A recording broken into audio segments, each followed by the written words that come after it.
आमचे युवक, आमचे विद्यार्थी नुसतेच बलवान आणि बलशाली नाही, तर ते बुद्धिमान असले पाहिजेत. आणि ते नुसते बुद्धिमान असून चालणार नाहीत, ते सदविचारी सुद्धा असणं अत्यंत गरजेचं आहे. की आज आमच्या युवकांना असं वाटतंय की राजकारणामध्ये येणं म्हणजे लगेच आज सरपंच झालेला वाटतंय मी झेडपी सदस्य, झेडपीला वाटतंय मी उद्या आमदाराला लगेच वाटतंय मी मंत्र्याला वाटतंय मला चांगलं खात्याला वाटतंय मी उपला वाटतंय मी मुख्य. वसंतदादा पाटील हे 3री 4थी शिकलेले होते, परंतु या महाराष्ट्रामधलं प्रायव्हेटायझेशन ऑफ एज्युकेशन कुणी केलेलं असेल तर ते त्यांनी त्यांच्या कालावधीमध्ये केलं. मी सगळ्या युवकांना एकच आवाहन करू इच्छितो की आपण या युवा संसदेला या, की ज्या विद्यार्थ्यांना या युवा संसदेमध्ये भाषण द्यायचंय ती सुद्धा व्यवस्था उपलब्ध करून दिली, की जे विषय आता आम्ही दिलेले आहेत म्हणजे विजन भारत 2029, त्याच्यानंतर महिलांचा राजकारणातील आणि समाजकारणातील सहभाग, त्याच्यानंतर माध्यमे राजकारण घडवतात, ग्रामसभा ते लोकसभा, हे अशा विषयांवरती तुम्ही स्वतःचं भाषण तुम्ही तयार करू शकता आणि त्या युवा संसदेत या मान्यवरांच्या समोर मांडू शकता. नमस्कार. आपलं पुणे शहर म्हणजे पुण्यनगरी ही विद्येचं माहेरघर म्हणून ओळखली जाते. अतिशय उत्तम दर्जाचं गुणवत्तापूर्ण शिक्षण देणाऱ्या अनेक संस्था, शैक्षणिक संकुलं या शहरात आहेत आणि त्यापैकी एक आघाडीचं नाव म्हणजे जाधवर ग्रुप ऑफ इन्स्टिट्यूट. या संस्थेचे उपाध्यक्ष आणि आता जी संस्थेची होऊ घातलेली युवा संसद आहे तिचे संस्थापक अध्यक्ष आणि एकूणच पुण्याच्या आणि राज्याच्या शैक्षणिक क्षेत्रातलं एक तरुण नेतृत्व म्हणून ज्यांच्याकडे आपण बघू शकतो असे ॲडव्होकेट शार्दूल जाधवर आज आपल्याबरोबर आहेत. मुख्य म्हणजे युवा संसद आता जी होणार आहे तर गेली 7 वर्ष ही युवा संसद जाधवर इन्स्टिट्यूट भरवते आहे आणि यंदा तिचं 8वं पुष्प हे जानेवारीच्या शेवटच्या आठवड्यात 30-31 तारखेला पुण्यात होणार आहे. या निमित्ताने आपण ॲडव्होकेट शार्दूल यांच्याशी आज संवाद साधणार आहोत आणि एकूणच युवा संसद असंच नव्हे तर संस्था युवांकडे कशी पाहते, युवांची जडणघडण या संस्थेत कशी होते याची संपूर्ण एक प्रक्रिया या निमित्ताने आपण जाणून घेणार आहोत. म्हणून आज आपण स्वागत करूया ॲडव्होकेट शार्दूल जाधवर यांचं. नमस्कार सर. नमस्कार सर. आपलं मनापासून स्वागत आहे. जाधवर इन्स्टिट्यूट ऑफ म्हणजे आपली संस्था इथे अनेक वर्ष आपलं शैक्षणिक संकुल आता पुण्याच्या एकूणच आणि राज्याच्याही आपल्या या शैक्षणिक वर्तुळामध्ये खूप नावाजलं गेलेलं आहे. अतिशय उत्तम दर्जाचं गुणवत्तापूर्ण शिक्षण संस्थेत दिलं जातं. डॉक्टर सुधाकरराव जाधवर अर्थात त्यांची प्रेरणा आणि प्रदीर्घ अनुभव आणि आता एक या क्षेत्रातलं नवनेतृत्व म्हणून तुम्ही पुढे येत आहे. एक बेसिक भाग यातला असा आहे की युवांकडे आता तुम्हीही स्वतः खूप तरुण आहात आणि युवांकडे आजच्या तुम्ही कसं बघता आणि त्यांच्या जडणघडणींची प्रक्रिया म्हणून संस्था नेमकं काय करते हे खरं जाणून घेण्यात सर्वाधिक उत्सुकता आहे. सर्वप्रथम नमस्कार. जाधवर ग्रुप ऑफ इन्स्टिट्यूटचं जर आपण ब्रीद वाक्य पाहिलं तर ते ब्रीद वाक्य असं आहे, education for strength, intellect and wisdom. बल, बुद्धी आणि सदविचारासाठी शिक्षण. आमचे युवक, आमचे विद्यार्थी नुसतेच बलवान आणि बलशाली नाही, तर ते बुद्धिमान असले पाहिजेत. आणि ते नुसते बुद्धिमान असून चालणार नाहीत, ते सदविचारी सुद्धा असणं अत्यंत गरजेचं आहे. साने गुरुजींच्या स्वप्नातला भारत घडवण्याचं स्वप्न हे संस्थेच्या मोटोमध्ये आणि मिशनमध्ये आहे.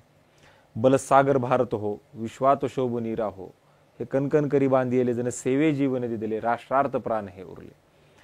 आपले जे युवक आहेत, सध्या मी असा मानणारा युवक आहे की निगेटिव्हिटी फार मोठ्या प्रमाणावरती जास्त आहे. युवकांना नावं ठेवण्यासाठी अनेक मान्यवर त्या ठिकाणी पुढे येत आहेत, सांगतायत की बाबा ड्रग्सचं प्रमाण वाढत चाललेलं आहे, दारूचं म्हणजे व्यसनाचं प्रमाण फार मोठ्या प्रमाणावरती वाढत चाललेलं आहे. लोक देशाच्या इतिहासाचा विचार करत नाही आहेत किंवा थोर महात्मे जे होऊन गेलेले आहेत त्यांचा विचार करत नाही आहेत. परंतु आमच्या युवकांना त्यांच्याबद्दल माहितीच दिली गेलेली नाही आहे. त्याच्यामुळं आमची जर एज्युकेशन सिस्टम पाहिली, आमची जर एकंदरीत सिलेबस आमचे पाहिले तर याच्यामध्ये छत्रपती शिवाजी महाराजांचा अभ्यास 4थी नंतर कितीदा येतो? छत्रपती संभाजी महाराजांचा अभ्यास आहे का? बोधिसत्व महामानव डॉक्टर बाबासाहेब आंबेडकर यांचा अभ्यास आहे का? झाशीच्या राणीचा अभ्यास आहे का? स्वामी विवेकानंदांचा अभ्यास आहे का? हे कुठंही आमच्या युवकांना त्याच्यामध्ये अभ्यासासाठी सुद्धा त्या ठिकाणी नाहीये. तर मग नेमका आदर्श कोणाचा घ्यायचा आणि आयुष्य कशा पद्धतीने घडवायचं.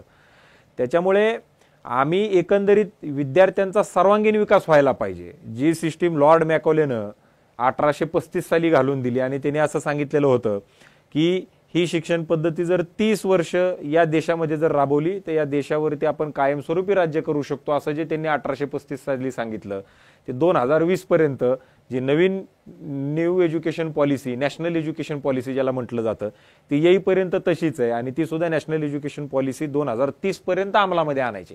म्हणजे आता सुद्धा आपण जुनी सिस्टीमच त्याच्यामध्ये फॉलो करतोय. आणि त्याच्यामुळं एक युवकांचा सर्वांगीण विकास घडावा, चरित्रसंपन्न युवक त्या ठिकाणी घडावा, देशासाठी चांगला नागरिक, शाळे आणि कॉलेजेससाठी चांगला विद्यार्थी आणि घरामध्ये चांगला पाल्य घडवण्याचं काम हे जाधव ग्रुप ऑफ इन्स्टिट्यूटच्या माध्यमातून अत्यंत चांगल्या पद्धतीने आपण करतोय. आज या शिक्षण संस्थेमध्ये शिक्षण घेणारे जे विद्यार्थी आहेत या विद्यार्थ्यांच्या सर्वांगीण विकासासाठी अत्यंत विविध दर्जाचे कार्यक्रम, शैक्षणिक, सामाजिक, आर्थिक, औद्योगिक, कला, क्रीडा, राजकीय आणि विज्ञान प्रत्येक क्षेत्रातला कार्यक्रम त्या विद्यार्थ्यांसाठी आपण देतोय. त्याच्यासोबतच यांना 100% प्लेसमेंट कशा पद्धतीने देता येतील याचाही प्रयत्न आपण करतोय.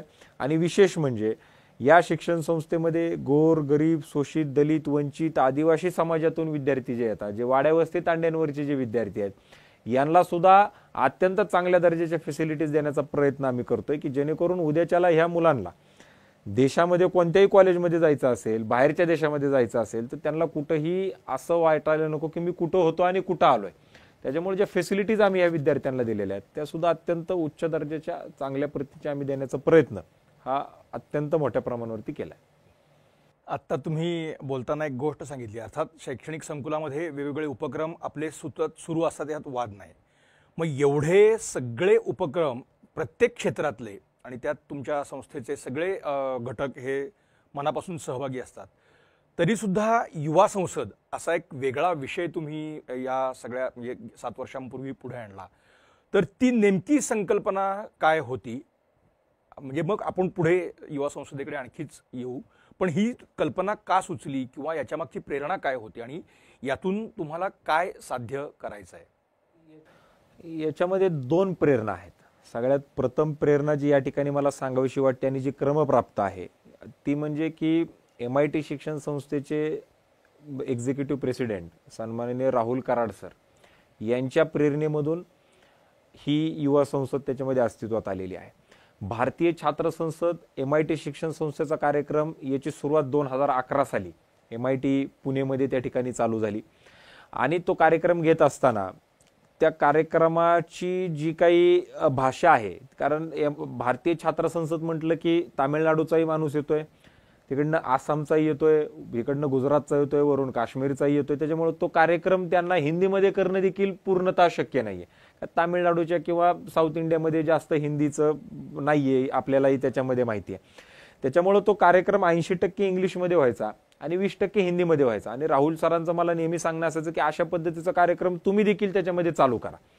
आणि म्हणून मग मी त्यांच्याकडनं परवानगी घेतली आणि त्यांना सांगितलं की सर तुम्ही इंग्लिश आणि हिंदीमधून करताय, मी हा कार्यक्रम मराठीतून करतो, जेणेकरून जी वाड्यावस्ती तांड्यांवरची जी आमची मुलं आहेत, जी गोर, गरीब, शोषित, दलित, वंचित, आदिवासी समाजामधून मुलं येतात, ज्यांच्याकडे कोणतेही बॅकिंग नाहीये, ज्यांना मार्गदर्शन करणारी लोकांची संख्या फार मोठ्या प्रमाणावरती कमी आहे, या लोकांना आम्हाला जर पुढे आणायचं असेल तर मग आम्हाला हा कार्यक्रम मराठीतून घ्यायला पाहिजे. मग आम्ही महाराष्ट्राच्या पातळीवरतीचा कार्यक्रम घ्यायला आधी सुरुवात केली की युवा संसद ही महाराष्ट्राच्या पातळीवर असली पाहिजे. परंतु मग अजून एक आम्ही राज्य त्याच्यामध्ये ऍड केलं ते म्हणजे गोवा, कारण गोवन लँग्वेज आणि कोकणी लँग्वेज मराठी हे बऱ्यापैकी समान आहे आणि लोकांना ते सगळ्यामध्ये अत्यंत चांगल्या पद्धतीने ते समजतं, म्हणून मग आम्ही ते त्याच्यामध्ये केलं. ही झाली पहिली प्रेरणा सन्माननीय राहुल सर यांच्याकडनं. दुसरी जी प्रेरणा आहे ती म्हणजे की मला असं वाटतं की आमचे जे युवक आहेत हे युवक आता स्वतः विचार करत नाहीत. व्हॉट्सअप युनिव्हर्सिटी कुणीतरी काहीतरी नरेटिव्ह सेट करतंय, ते नरेटिव्ह सेट केल्यामुळे हे लोक त्या पद्धतीनं स्वतः विचार करायला पुढे येऊ लागलेले आहेत आणि त्या पद्धतीनं त्यांचं काम चाललंय. म्हणजे दुर्दैवाची बाब आज अशी आहे, आजचं जर उदाहरण घ्यायचं झालं, मराठवाडा ही संतांची भूमी आहे आणि या मराठवाडा या संतांच्या भूमीमध्ये एका जातीचा महाराज दुसऱ्या जातीच्या सप्त्याला बोलावला जात नाही. दुसऱ्या सप्ताह असेल तर एका जातीच्या महाराजाला त्याच्यामध्ये बोलवलं जात नाही. ही परिस्थिती आज मराठवाड्याची झालेली आहे, ज्या मराठवाड्यामध्ये सगळ्यात जास्त संत होऊन गेले, संतांची भूमी ज्या मराठवाड्याला म्हटलं जातं. आज परिणाम असा झालेला आहे, म्हणजे मी कालही कोणाशी बोलताना असं सांगितलं की जर आपण सोशल मीडियावरती कमेंट टाकण्यासाठी जर आपण 1-1 रुपया लावला, पोस्ट करण्यासाठी जर 5 रुपये त्याचं जर त्याचं आपण भाडं आकारलं किंवा जर त्याला कॉस्टिंग जर लावली, अर्धे प्रॉब्लेम आपले महाराष्ट्रातले आणि भारतातले त्याच्यामध्ये बंद होते. त्याचं कारण असं आहे की आज कुणी काही बघत नाहीये. मी त्या दिवशी एक उदाहरण दिलं आणि आजही मला परत या ठिकाणी उदाहरण द्यायचंय की माझा एक मित्राचा वाढदिवस होता आणि तो असा केक कट करत होता आणि मी त्याच्या बाजूला उभा होतो आणि त्याचं केक कटिंग चालू मी ती पोस्ट केली आणि त्याच्यामध्ये खाली लिहिलं मी की बाबा मित्रा वाढदिवसाच्या तुला शुभेच्छा. लोकांनी मला शुभेच्छा दिल्या. म्हणजे लोक ते वाचत नाहीयेत, पोस्ट काय आहे, कोणाचा फोटो आहे, काय हे लोक बघत नाहीयेत. आणि हे बघत जर नसतील तर याचा अर्थ त्याच्या खाली काय लिहिलेले हे तर म्हणजे त्याच्याहूनही ते लोक वाचत नाही. म्हणजे काहीतरी येतंय ते पुढे फॉरवर्ड करायचं, त्याच्यावर कमेंट टाकायची आहे, काहीतरी त्याच्यामध्ये टाकायचंय. या पद्धतीनं जे काही कार्यक्रम चालू झालेला आहे याच्यामुळं सगळ्यात जास्त प्रॉब्लेम्स या महाराष्ट्रामधले आरक्षणाच्या रिलेटेडचे किंवा जे काही सगळं इम्बॅलन्स जे काही सगळं झालेलं आहे सोसायटीमधला, तो ह्या सगळ्या गोष्टींमुळे त्याच्यामध्ये तो झालेला आहे. आणि त्याच्यामुळे या युवा संसदेमध्ये आम्ही या विद्यार्थ्यांना विषय देतोय. हे विषय काय आहेत? आता ह्या वर्षीची युवा संसद आहे, याच्यातला पहिला जो विषय आहे ते आहे ग्रामसभा ते लोकसभा.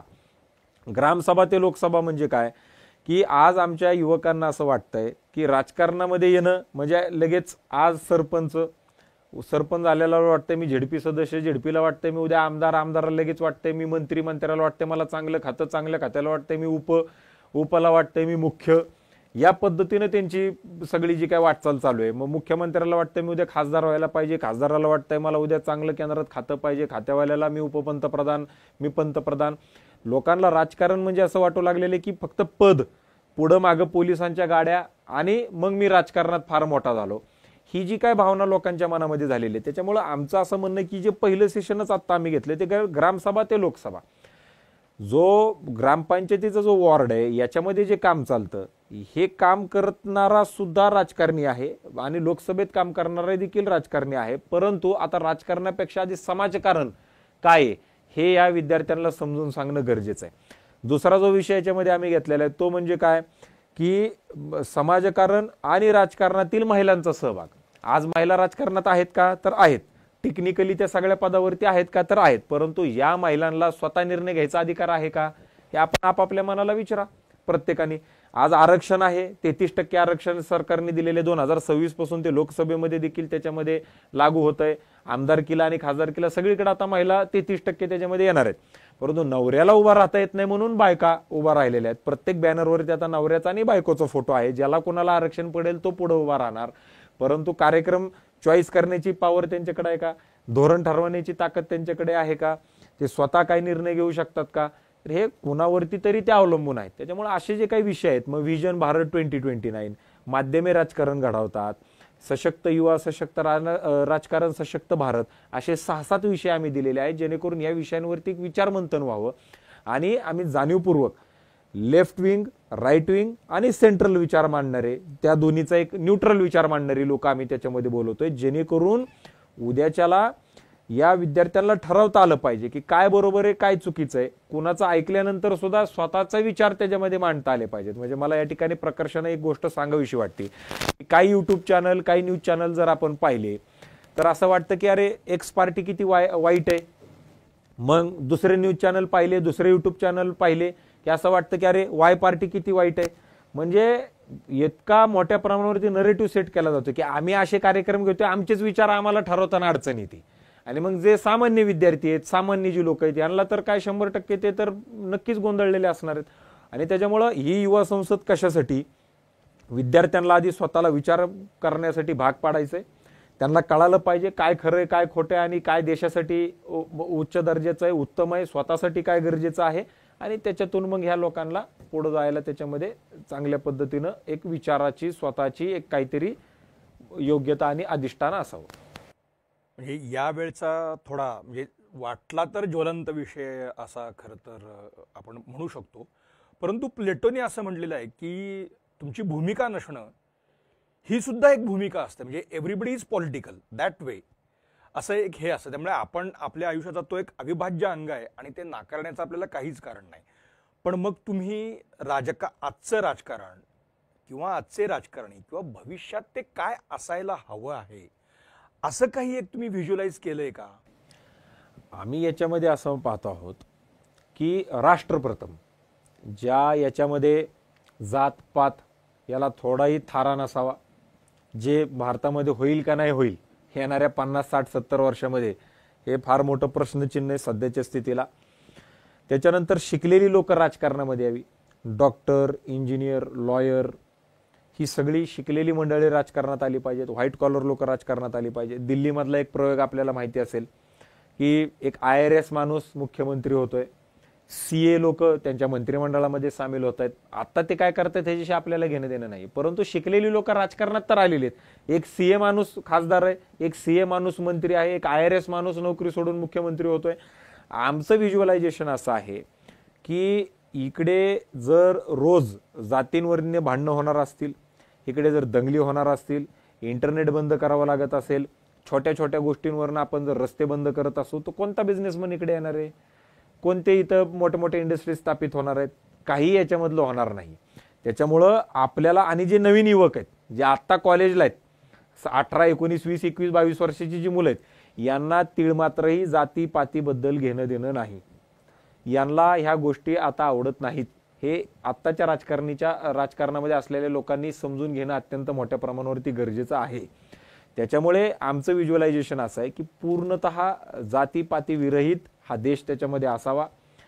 जे गरजेचं आहे ते त्याच्यामध्ये व्हावं.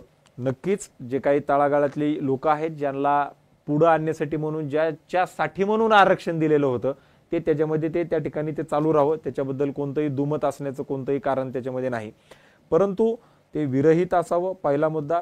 दुसरा मुद्दा, शिकलेली चांगली लोक राजकारणामध्ये येतील. कारण ज्या वेळेसला शिकलेली लोक राजकारणामध्ये येतील, म्हणजे मला या ठिकाणी उदाहरण द्यावं असं वाटतं, ते म्हणजे वसंतदादा पाटील हे 3री 4थी शिकलेले होते, परंतु या महाराष्ट्रामधलं प्रायव्हेटायझेशन ऑफ एज्युकेशन कोणी केलेलं असेल तर ते त्यांनी त्यांच्या कालावधीमध्ये केलं. आज तुम्हाला आणि आम्हाला शिक्षण घेता आलं. आज या पुण्यामध्ये जिथं आत्ता आपण बसलेले तिथे 29 युनिव्हर्सिटीज आहेत. म्हणजे तिकडे तुम्ही, आपण असं म्हणतो ऑक्सफर्ड ऑफ ईस्ट, पण लंडनमध्ये ज्या भागामध्ये ऑक्सफर्ड आणि केम्ब्रिज युनिव्हर्सिटी, तिकडे 2-2, 3-3 युनिव्हर्सिटीज आहेत.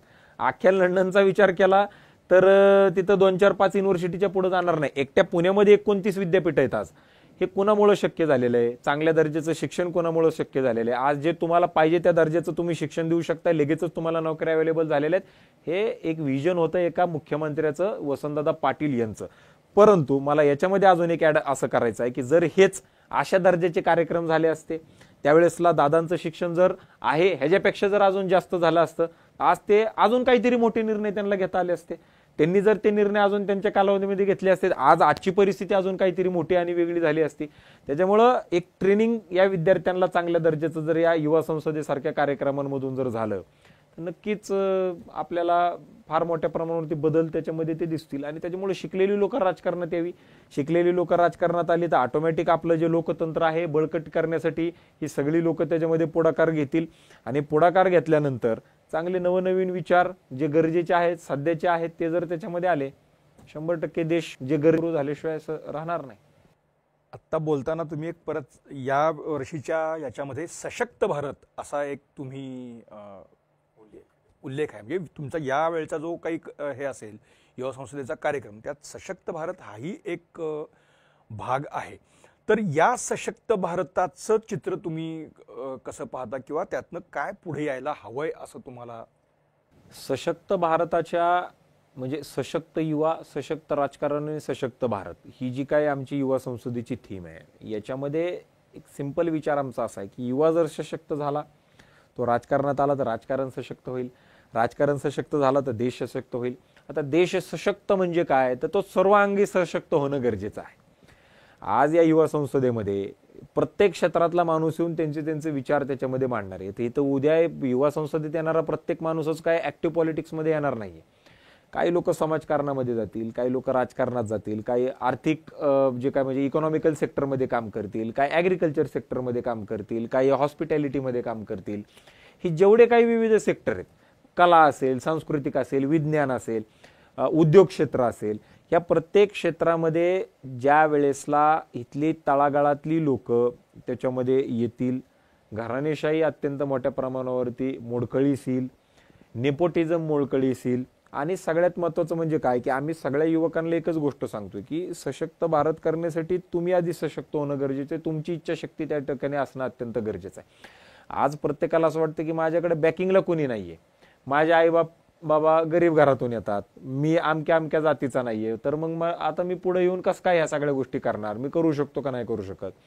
मी त्यांना असं सांगितलं की बाबा अनेक अशी उदाहरणं या देशामधली आहेत की ज्यांचे वडील मुख्यमंत्री असताना मुलगा पडलेला आपल्याला दिसलेला आहे.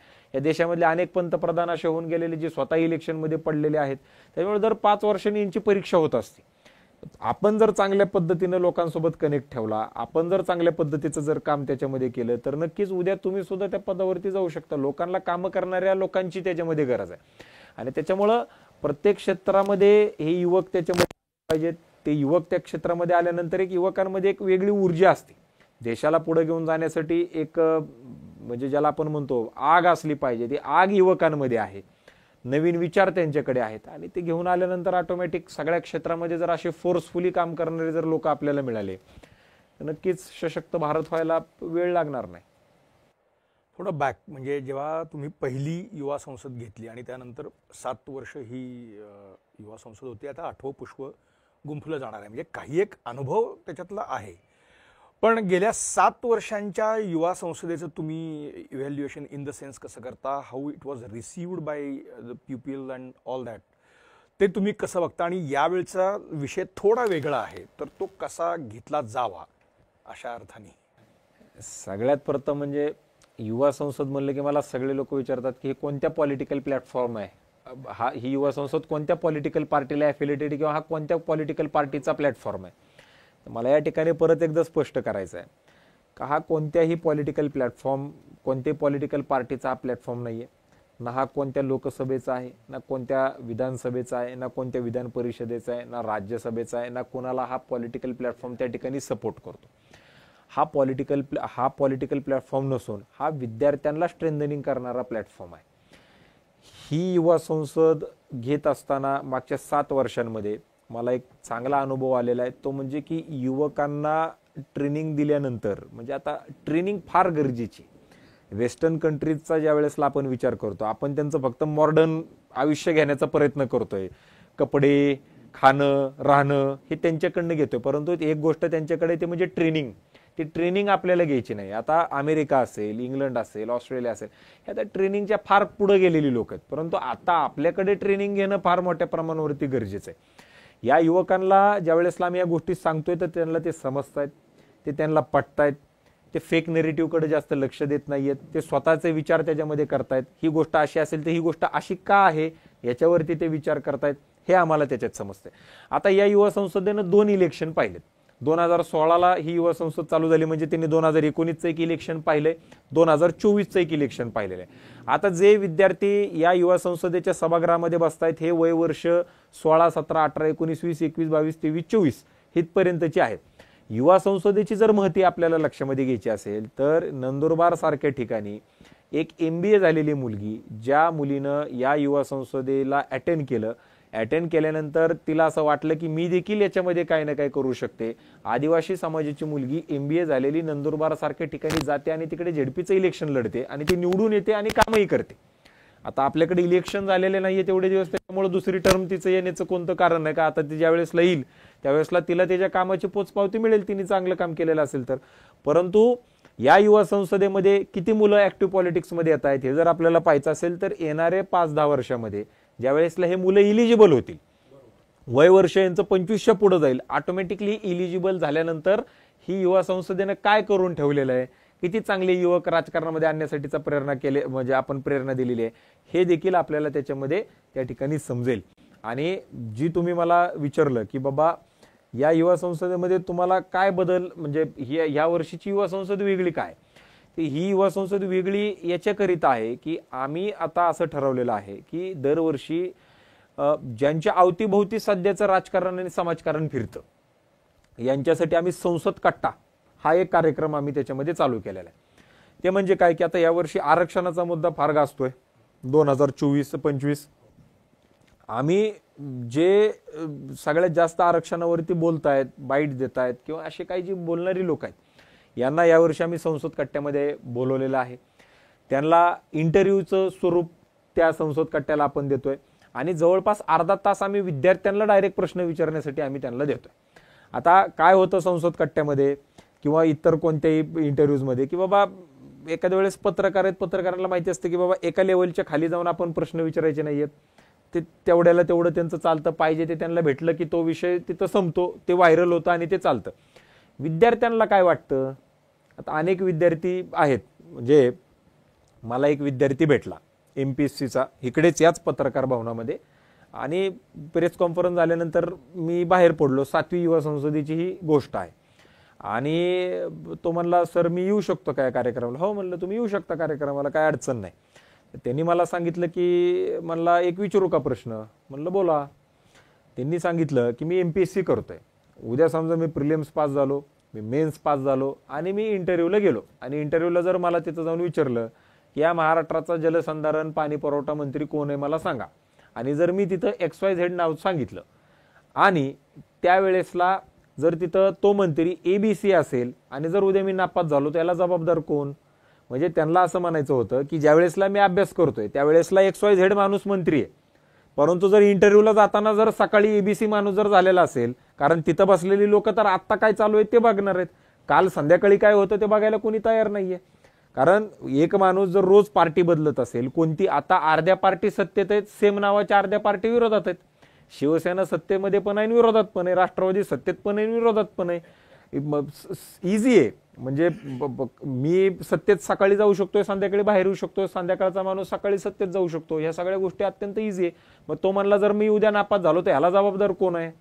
त्याच्यामुळं ह्या युवा संसदेमध्ये असे सुद्धा प्रश्न या विद्यार्थ्यांना डायरेक्ट या सगळ्या नेत्यांना विचारता येणार आहेत आणि त्यांचे जे प्रश्न आहेत यांना डायरेक्ट उत्तरं ह्या सगळ्या मान्यवरांना द्यावी लागणार आहेत. आणि त्याच्यामुळं हा एक वेगळेपणा यावर्षी संसद कट्ट्याच्या नावानं जो नवीन कार्यक्रम आपण इंटरव्ह्यूचं सेशन आणि डायरेक्ट विद्यार्थ्यांशी जे काही संबंधित त्यांना जे विचारायचं आहे तर ते त्यांना डायरेक्ट विचारू शकतात. म्हणजे थोडं आपण एक जॉनर पकडला तर म्हणजे यावेळेला तिथे जे काही नेते किंवा हे कदाचित सहभागी असतील तर त्यांची वेगळी परीक्षा जाधवर इन्स्टिट्यूटमध्ये घेतली जाणार आहे असं म्हणायला हरकत नाही. नक्की होऊ शकतं, कारण विद्यार्थ्यांचे प्रश्न हे काही लिहून येणार नाहीयेत, ते अपेक्षित नसणार आहेत. त्यांना रोज काय अडचणी त्यांना भोगावे लागत आहेत, त्यांना जे काही त्यांच्या आयुष्यामध्ये रोज अडचणी येत आहेत त्या अडचणी ते सरळ सरळ मांडू शकतात तिकडे. आणि तुम्ही आत्ता म्हणजे एक न्यू नॅशनल एज्युकेशन पॉलिसी आपण त्याची सध्या खूप चर्चा पण होती आहे आणि प्रत्येक संस्थाचालक किंवा ते त्यांचे इनपुट्स मुळात देत आहेत, म्हणजे असं काही नाही आहे. त्याचं अजून काही फार मोठं स्ट्रक्चर तयार झाले अशी पण काही परिस्थिती नाही. पण आत्ता तुम्ही, कारण दरवर्षी नवीन विद्यार्थी म्हणजे आधी जे काही कुठं जात नाहीत पण नवीन वर्षी पुन्हा नवीन विद्यार्थी येतात आणि ते समाजाच्या वेगवेगळ्या स्तरातून ते आलेले असतात. म्हणजे त्यांची विचारसरणी म्हणजे कौटुंबिक पार्श्वभूमीपासून गोष्टी. तर हा जो नवीन येणारा विद्यार्थी आहे तो कदाचित निम्नवर्गीय असेल, एकदम उच्चवर्गीय पण असेल, पण ॲस्पायरेशन्स एकच असतात.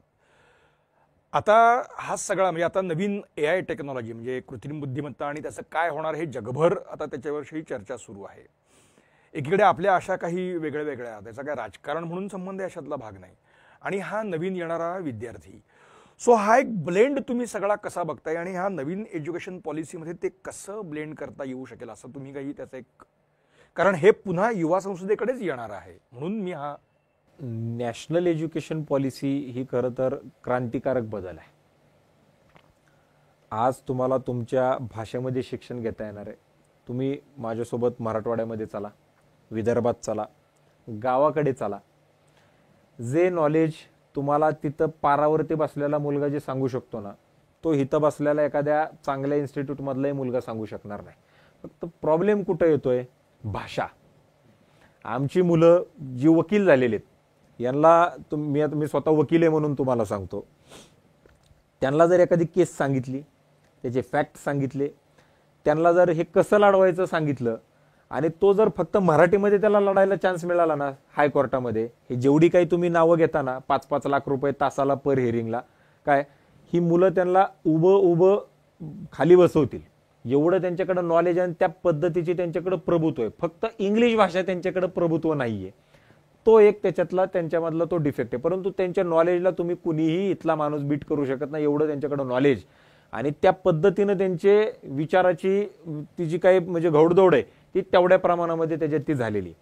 सगळ्यात पहिली जर आवडलेली कोणती गोष्ट असेल ना तर ती म्हणजे तुमच्या भाषेमध्ये शिक्षण.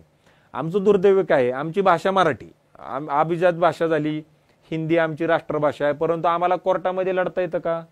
आमच्या भाषेमध्ये नाही लढता येत. जो रस्त्यावरती एखादा भिकारी असेल, उद्या त्याच्यावरती काय अन्याय झाला, त्याला त्याच्या भाषेमध्ये हायकोर्टात जाता येऊन बोलता येईल का? तो नाही बोलू शकत, कारण ते नाहीच आहे त्याच्यामध्ये. इंग्लिश भाषेमध्येच तिथं सगळ्या गोष्टी चालतात हायकोर्टामध्ये आणि सुप्रीम कोर्टामध्ये. हे आमच्या देशाचं पहिलं दुर्दैव आहे. परंतु आशेचा किरण कुठं दिसतोय? ह्या न्यू एज्युकेशन पॉलिसीमध्ये दिसतोय की आपल्या भाषेमध्ये त्यांना त्या सगळ्या गोष्टी त्याच्यामध्ये घेता येणार आहे. आता ज्या वेळेसला स्वतःच्या भाषेमध्ये शिक्षण घेता येणार आहे त्यावेळेसला AI असू द्या, IT असू द्या, कॉम्प्युटर असू द्या, नवीन जे काही इंजिनिअरिंगमध्ये आता जसं पेट्रोकेमिकल इंजिनिअरिंग एक वेगळं एक चालू झालेलं आहे, बरोबर आहे. स्पेस सायन्स याला आता फार मोठ्या प्रमाणावरती महत्त्व आलेलं आहे. याच्यामध्ये हे छोट्या गावांमधले सुद्धा मुलं आता त्याच्यामध्ये येऊ शकतात आणि त्यांचे विचार अत्यंत चांगल्या पद्धतीने मांडू शकतात, रिसर्च करू शकतात. अनुसंधानासाठी फार मोठ्या प्रमाणावरती पैसे त्याच्यामध्ये आता मिळतात. या सगळ्या गोष्टी त्याच्यामध्ये होऊ शकतात. आता ह्या एज्युकेशनमध्ये आम्हाला काय वाटतं याच्यामध्ये यायला पाहिजे, तर ते म्हणजे आमचे आता सिलेबस चेंज होणं अत्यंत गरजेचं आहे. आता या न्यू एज्युकेशन पॉलिसीमध्ये ह्या सगळ्या गोष्टींचा विचार झालेला आहे की बाबा तुमच्या भाषेतून शिक्षण घ्या, मग FYला सोडलं तर काय मिळणार, SYला सोडलं कॉलेज तर काय मिळणार, TYला सोडलं तर काय मिळणार. परंतु आता जे जग स्पेस सायन्सकडं AI कडे चाललेलं आता ते आमच्या सिलेबसमध्ये येणं आवश्यक आहे. जोपर्यंत हे बदल सिलेबसमध्ये येत नाहीत, कारण आपले सिलेबसचा काहीच फायदा बाहेर जाऊन होत नाही. म्हणजे आज जर आपण FY SY TY जर BCom केलं, त्याच्यानंतर जर मी CAला गेलो, CAला गेल्यानंतर तिथलं शिक्षण घेतल्यानंतर सुद्धा मला कोणाच्या तरी हाताखाली त्याच्यामध्ये काम करावं लागतं, इंटर्नशिप करावं लागते, तर मी ते करतो. आता बरं माझं वय आधी शिक्षण घ्यायचं, मग ते CA पास व्हायचं, त्याच्यात जर 1-2-3 बॅक बसले तर तेवढे वर्ष माझे जाणार. मग परत मी इंटर्नशिप करायची, मग इंटर्नशिप केल्यानंतर मी माझी प्रॅक्टिस स्वतःची डेव्हलप करायची. मग माझ्याकडं माझं वय बघून ते लोक माझ्याकडे येणार, किती वर्षाचा अनुभव बघून माझ्याकडे येणार. मग तोपर्यंत माझं घर दार, आई वडील, त्यांचं औषध पाणी खर्च, ह्या गोष्टी चालवायच्या कशा? आपल्या शिक्षणामध्ये इंटर्नशिपमध्ये शिक्षणामध्ये एवढा आता खर्च होतोय, एवढे वय त्याच्यामध्ये निघून चाललंय की आता तुम्ही बघा लग्नाचं सुद्धा प्रमाण वय वर्ष 30 नंतर लग्न व्हायला लागली. मग आता जर 30 नंतर लग्न होत आहेत, मग उद्या परत तिथं मुलं व्हायला प्रॉब्लेम व्हायला लागली, लोकांना वेळेमध्ये मुलं होत नाहीयेत, तिकडे डिवोर्स व्हायला लागले, एकीकडे तो प्रॉब्लेम वेगळा आहे. म्हणजे कुठंतरी एकावर एक ते अवलंबून आहे. आणि त्याच्यामुळं आपल्याकडे आता हे भाषेमध्ये आपले शिक्षण होत असताना त्याच्यावरतीच त्या भाषेंचं जास्त मोठ्या प्रमाणावरती मला असं वाटतं की त्याचा वापर ह्या डेली यूजमध्ये लँग्वेजमध्ये त्या ठिकाणी होणं गरजेचं आहे. पहिला मुद्दा. दुसरा मुद्दा त्याच्यामध्ये असा आहे की हे सिलेबस आता चेंज होणं गरजेचं आहे, कारण हे सिलेबस फार आता जुने पुराणे, म्हणजे असं कधी कधी वाटतं की आपले सिलेबस पुरातत्व खात्याकडे आहेत का काय. म्हणजे जे पुरातत्व खात्याकडे एखादा जर किल्ला असेल तिथं थोडं आपल्याला काही रंगरंगोटी करायची म्हटलं तरी त्यांची परमिशन AISIची आपल्याला घ्यावी लागते दिल्लीवरून. तसं आता आपल्या सिलेबसचं सुद्धा झालेलं आहे की ते शिक्षण खात्याकडे का पुरातत्व खात्याकडे, हे आपल्याला त्याच्यामध्ये लक्षात येत नाही. त्याच्यामुळे हे सगळं आता बदलणं अत्यंत मोठ्या प्रमाणावरती गरजेचं आहे. ह्याचं जर आपण बदल केले तर मला आत्ताही माहिती आहे की आपल्या जाधवर ग्रुप ऑफ इन्स्टिट्यूटमध्ये PGDM सारखा कोर्स आहे. या PGDM मध्ये स्वायत्तता आपल्याला असते की काय सिलेबस ठेवायचा आणि काय शिकवायचं. MBA इक्वलंट हा कोर्स आहे. मग आम्ही कंपन्यांसोबत टायअप केलेले आहेत. आता समजा उदाहरणार्थ तुमची कंपनी, तुम्ही सांगितले की मला हे ABCD शिकलेला मुलगा पाहिजे, आम्ही जर त्याला वर्गांमध्ये तेच ABCD शिकवलं तर उद्या ती लोक डोळे झाकून त्या मुलांना नोकरीमध्ये घेत आहेत. मग त्या मुलांना ऍडमिशन आणि नोकरी एकाच ठिकाणी आहे, त्याच्यामुळे ते बिंदास्त आहेत. त्यांना अभ्यास करताना सुद्धा कोणतंही टेन्शन त्याच्यावरती बॉदरेशन नाहीये. आणि कंपनीला सुद्धा की परत त्यांची ट्रेनिंग आणि प्लेसमेंटवरती त्यांना ट्रेनिंग आणि नाहीये, त्यांचाही खर्च त्याच्यामध्ये वाचतोय. त्याच्यामुळं या new education national education policy जे आपण त्याला म्हणतो त्याच्यामध्ये आता जे बाजारामध्ये विकतंय ते आता आपण तयार करणं गरजेचं आहे. आपण तयार वेगळं करतोय आणि विकतंय वेगळंच. त्याच्यामुळं ते विकणाऱ्याला म्हणजे ज्याला पाहिजे तो पण रिकामा आहे आणि ज्याला विकायचंय तो पण रिकामा, अशी दोघंही लोक रिकामी बसलेले आहेत. एक तुम्ही आत्ता उल्लेख केलात आणि मागे एकदा बोलताना तुम्ही संस्था विद्यार्थ्यांना काय पद्धतीनं फॅसिलिटेट करते हे तुम्ही मागे एकदा म्हणजे स्वातंत्र्य सैनिक असतील किंवा हे ते फॅसिलिटेट तुम्ही केलं होतं. खरं तर आज त्यानिमित्ताने थोडं तोही एक पोर्शन मला तुमच्याकडून जाणून घ्यायचं आहे, कारण मी आता शैक्षणिक खर्च हा विषय हा पण ज्वलंत विषय आणि तो पुढच्या काळातही राहणार आहे. पण अशा काही घटकांना संस्था एकही रुपया खर्च घेत नाही असं तुम्ही मागं सांगत होता, तर ते एक्झॅक्टली काय हे आहे?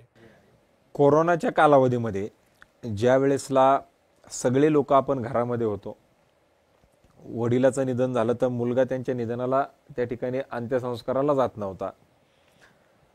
घरामध्ये कुणी कुणाला बोलत नव्हतं, जवळ येत नव्हतं. प्रत्येकजण आपापला स्वतःचा विचार करायचं. त्यावेळेसला पोलीस, आर्मीमधील लोक, पत्रकार, फायर ब्रिगेडमधली लोक आणि ॲम्ब्युलन्स चालक हे पाचही लोक कामं करत होते.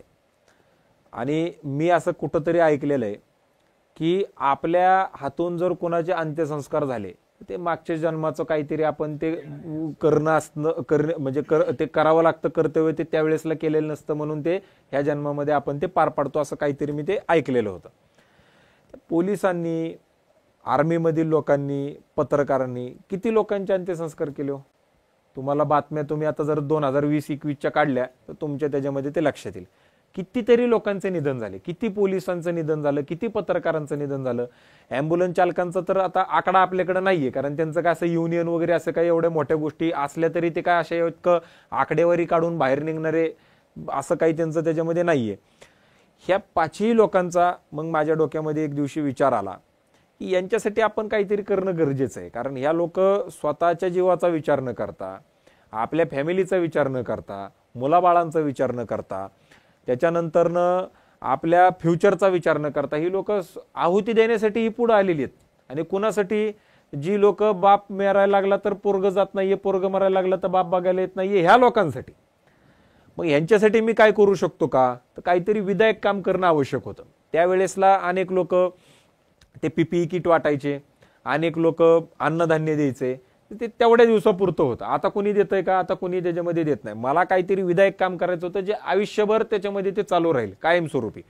म्हणून मग माझ्या डोक्यामध्ये अशी संकल्पना आली की जी शासनानं मंजूर करून दिलेली फी आहे, KG पासून PG पर्यंत, उदाहरणार्थ इंजिनिअरिंगला समजा 1 लाख रुपये फी आहे, तर आम्ही या सगळ्या लोकांकडनं यांची जे ब्लड रिलेशन मधली मुलं असतील किंवा त्यांची मिसेस असेल किंवा त्यांना स्वतःला जर एक्सटर्नल कुठले शिक्षण घ्यायचं असेल, तर इंटरनल एज्युकेशन असू द्या किंवा एक्सटर्नल एज्युकेशन असू द्या, या सगळ्या लोकांना शासनानं मंजूर करून दिलेल्या फी मध्ये 50% सवलत आम्ही त्याच्यामध्ये त्यांना दिली.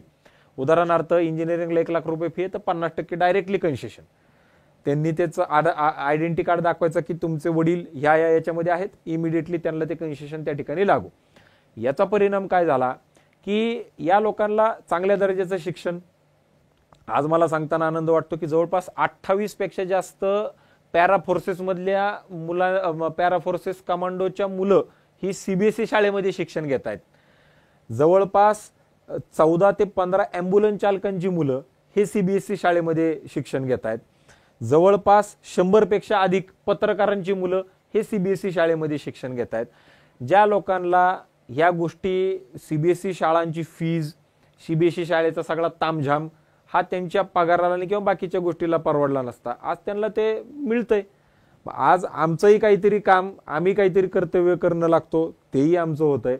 मुलांना चांगल्या दर्जाचं शिक्षण मिळतंय आणि त्यांच्या आईबापाला एक समाधान आहे की ज्या क्षेत्रामध्ये आम्ही स्वतः आयुष्य देण्यासाठी म्हणून आलेलो आहोत, आज त्यांना कुठेही रिग्रेट असा वाटत नाहीये. पोलिसांना, आर्मीमध्ये काम करत असलेल्या जवानांना, पत्रकारांना, ॲम्ब्युलन्स चालकांना किंवा यांना आपल्या फायर ब्रिगेडमधल्या लोकांना की मी काहीतरी चुकीचा निर्णय घेतला. आज ते खुश आहेत सगळी लोक की माझ्या मुलाला अत्यंत चांगल्या शाळेमध्ये आणि चांगल्या दर्जाचं शिक्षण त्या ठिकाणी मिळतंय. आपण आपल्या मुलाखतीच्या खरं थोडं शेवटाकडे, परंतु युवा संसद आता 30-31ला आहे. थोडा वाटला तर हिट अँड हॉट असा विषय तुम्ही खरं तर, हे धाडसच आहे खरं तर असा विषय एखाद्या शैक्षणिक संस्थेने इतक्या बोल्डली घेणं. पण या निमित्ताने तुम्ही आपल्या प्रेक्षकांना किंवा पुणेकरांना किंवा विद्यार्थ्यांना तुम्ही काय आवाहन किंवा सांगू इच्छिता? मी सगळ्या युवकांना एकच आवाहन करू इच्छितो की आपण या युवा संसदेला या. आपल्याला जर देश एकसंघ पाहिजे असेल, युवा संसदेला येणं आवश्यक आहे. आपल्याला चांगल्या सुविधा पाहिजे असतील, या युवा संसदेला येणं आवश्यक आहे. आपल्याला चांगल्या नोकऱ्या पाहिजे असतील, या युवा संसदेला येणं आवश्यक आहे. आपल्याला जातीपातीच्या विरहित देश पाहिजे असेल, या युवा संसदेला येणं आवश्यक आहे. आपल्याला या देशाची जर परत फाळणी ही जर जातीवरनं आपल्याला नको असेल, या युवा संसदेला येणं आवश्यक आहे. कारण जर आपण या युवा संसदेला आलात तर आपल्याला काहीतरी प्रेरणा मिळेल आणि ही प्रेरणा मिळाल्यानंतर उद्याचे राज्यकर्ते तुम्ही घडवू शकता. आणि जर तुम्हाला घडायचं असेल तर या युवा संसदेशिवाय दुसरा चांगला पर्याय आपल्याकडे त्या ठिकाणी असू शकत नाही. आज ही युवा संसद घेत असताना मला सांगताना आनंद वाटतो की जे विद्यार्थी पुण्याच्या बाहेरून येणार आहेत, या सगळ्या विद्यार्थ्यांना राहण्याची आणि खाण्याची मोफत व्यवस्था ही शिक्षण संस्थेच्या वतीनं करण्यात आलेली आहे. आपल्याला फक्त येण्या जाण्याचा खर्च त्या ठिकाणी करायचा. आज आपण या युवा संसदेला आल्यानंतर जे मान्यवर आपण टीव्ही मध्ये पाहता, ज्या मान्यवरांना आपल्याला भेटल्यानंतर मोठ्या प्रमाणावरती प्रश्न उत्तर करता येणार नाहीत किंवा आपण प्रश्न विचारल्यानंतर तुम्हाला त्या पद्धतीचे उत्तर तुम्हाला लगेच भेटू शकत नाहीत, असे चांगले चांगले मान्यवर आम्ही तुमच्या सगळ्यांच्या साठी म्हणून या युवा संसदेमध्ये आमंत्रित केलेले आहेत. आल्यानंतर आपण त्यांना आपले प्रश्न विचारू शकता.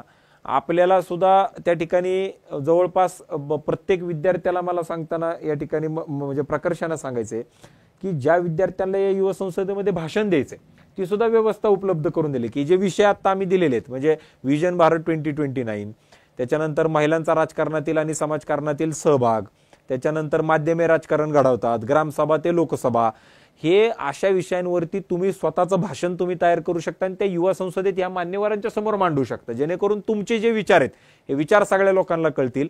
आणि युवा संसद झाल्यानंतर काय 2 दिवसामध्ये झालं याचा संपूर्ण एक सार तयार केला जातो, समरी तयार केली जाते आणि ते पंतप्रधानांपासून ते सगळ्या राज्यांच्या मुख्यमंत्र्यांपर्यंत, मिनिस्ट्री ऑफ एज्युकेशनच्या त्या मंत्र्यांपर्यंत, त्याच्यानंतर सगळ्या गव्हर्नर्स पर्यंत आणि सगळ्या युथ अफेअर्स मिनिस्टर्स पर्यंत ह्या सगळ्या गोष्टी पाठवल्या जातात आणि सांगितलं जातं की बाबा इथं जे काही 2-3 हजार मुलं गोळा झालेली होती त्यांचं हे मत आहे आणि त्यांनी या रिझोल्युशन्स केलेले आहेत, हे त्यांनी ठरवलेलं आहे, याच्यानुसार तुम्ही पुढे कार्य करावं अशी आमची विनंती आहे.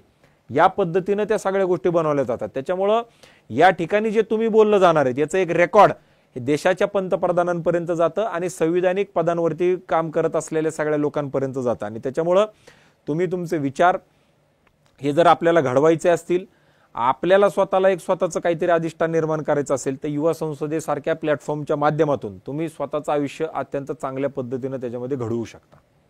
मित्रांनो, मी सुरुवातच केली होती की आपल्या राज्याच्या एकूण शैक्षणिक काय होरायझनवरचं एक नवं तरुण नेतृत्व ते आपण आत्ता सगळं अनुभवलेलं आहे.